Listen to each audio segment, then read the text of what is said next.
We are back here on Newsmax TV, and I am Rob Astorino in for Steve Malzberg. We got more to go. We're coming down the home stretch, so make sure you don't go anywhere because there really is no other network. You keep it right here. I am running for governor in the state of New York. In case you didn't know that, I'm the Westchester County Executive, which is a suburb of New York City. We actually border New York City just to the north of the Bronx. It is 1 million people. It's a wonderful county. I hope one day, as you're flying through, maybe stopping into Westchester County Airport, or if you're going to the New York metropolitan area, you come up to Westchester County, you spend your money. We got so many things to see. It's a beautiful place. I love Westchester, and I am a native New Yorker. So please come on up and say hi. And it's the reason why I'm running for governor in New York against Andrew Cuomo. And can it be won? Oh, it certainly can. And I'll tell you this, folks. We are poised to win this, just as we are in other states, because this country needs to be taken back, village by village, town by town, state by state, and then we'll get to the national stuff beginning in 2016 with a new president.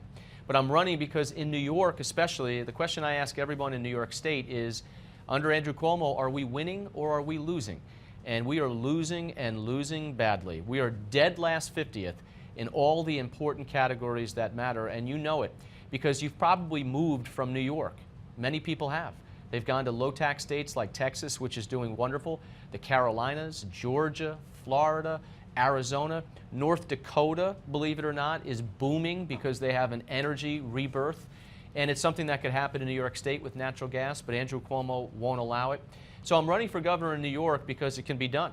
And I want you to be part of that. I want you to look up robastorino.com. I want you to follow me on Facebook and Twitter and be my friend and make sure you throw in some money. We'll take your money. We will. $41,000 is the most you can give. If you give any more than $41,000, I'm going to have to give a little refund, and I don't want to have to do that.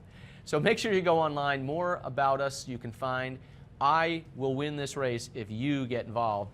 And what bigger prize in America, other than maybe California, winning New York, a deep blue state, home of the Clintons, stopping Andrew Cuomo from ever becoming president and taking it back for the people of New York State. So I'm excited about running. I'm excited about being the Republican conservative candidate for governor in New York. And let's do it, and let's do it together. So we'll be back with more of the Steve Malzberg Show. But first, today's American Moment takes a look back at Olympic swimmer Mark Spitz, winning his 7 gold medals at the 1972 Summer Olympics.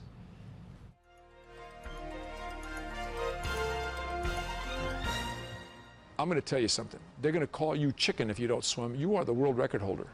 And the premier Olympic swimming event is the 100 freestyle. With those words from his coach, Olympic history was made. Born Mark Andrew Spitz in the little town of Modesto, California, the future Olympian record holder began his swimming career at the age of 2 in the Hawaiian waters of Waikiki Beach.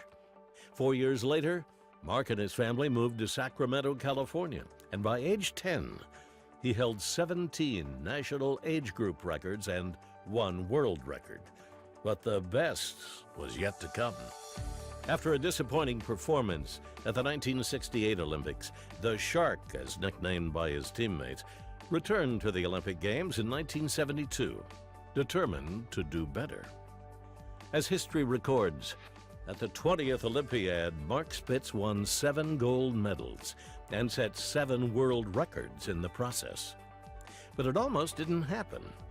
After winning his 5th gold medal, the Olympic champion faced his toughest competitor, Australian Michael Wendon, in what Spitz had always considered his toughest race, the 100-meter freestyle.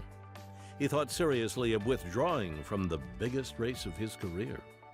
But with encouragement from his coach, Spitz reconsidered and changed history.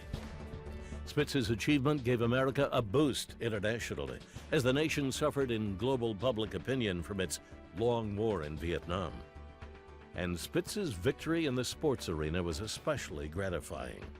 As an American Jew, his victories cast a powerful shadow over the Palestinian Liberation Organization's Munich terrorism, when 11 Israeli athletes were held hostage and eventually murdered by the group belonging to the Black September organization. Despite the horrors and his own nail-biting competition, Mark Spitz always maintained his sense of humor. The night before competition was to begin, he was asked by a Russian reporter why he wore a mustache.